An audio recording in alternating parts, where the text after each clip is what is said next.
आज हम इतिहास के एक भयानक अध्याय पर नजर डालेंगे, कलिंग युद्ध, जो प्राचीन भारत में एक स्वतंत्र और शक्तिशाली राज्य और एक विशाल साम्राज्य के बीच हुआ था।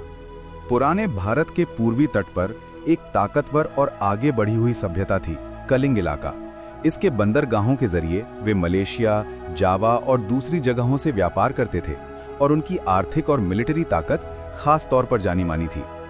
उस समय के सबसे महान शासकों में से एक शाही नेता अपने साम्राज्य को बढ़ाना चाहता था और उसने कलिंग को अपने शासन में लाने का फैसला किया।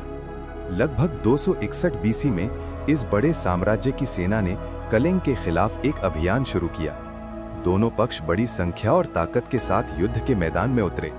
लोगों की भयानक चीखें, तलवारों के वार, खून से सनी जमीन, लड़ाई का मंजर बिल्कुल डरावना है। इस लड़ाई को इतिहास के सबसे खूनी युद्धों में से एक माना जाता है। लाखों लोगों की जान गई, सैनिक घायल हुए और कई और लोगों को पकड़ लिया गया या देश निकाला दे दिया गया। युद्ध के बाद जब जीतने वाले नेता ने ज्यादा मौतें देखी तो उन्हें गहरी खामोशी महसूस हुई, शर्म, दर्द और अफसोस की भावना। इस युद्ध के अनुभव ने उस शासक के मन में बहुत बड़ा बदलाव लाया।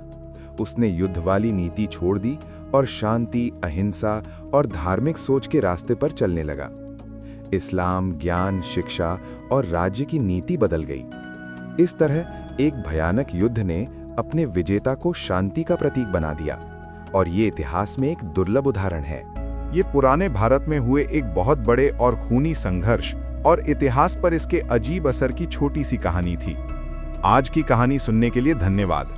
अगर आपको ये वीडियो पसंद आया तो इसे लाइक और शेयर करना न भूलें। भारतीय इतिहास के बारे में ऐसी ही अनजान जानकारी पाने के लिए आज ही इस चैनल को सब्सक्राइब करें।